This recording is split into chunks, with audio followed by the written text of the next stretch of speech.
పోతానన్నాడు వెళ్ళే ముందు అపోస్తులతో.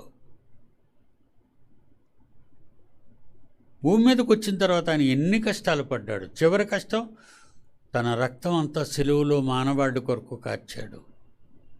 తండ్రి, నా ఆత్మను అప్పగిస్తున్నాను, నన్ను తీసుకో తండ్రి అని ఆయన రిక్వెస్ట్ చేసుకున్నాడు. తండ్రి యేసుక్రీస్తుని తీసుకున్నాడు, తన కొడుకుని. ఎన్ని కష్టాలు అనుభవించాడు. 33 ఏళ్ళు ఎన్ని కష్టాలు అనుభవించాడండి యేసుక్రీస్తు. ప్రాణం పోగొట్టుకున్నాడు మన కోసం.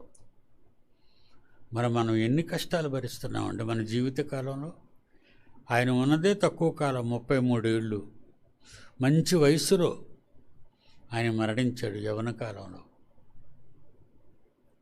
మరి మనం ముసలైపోయినా మన మనసు మారదు.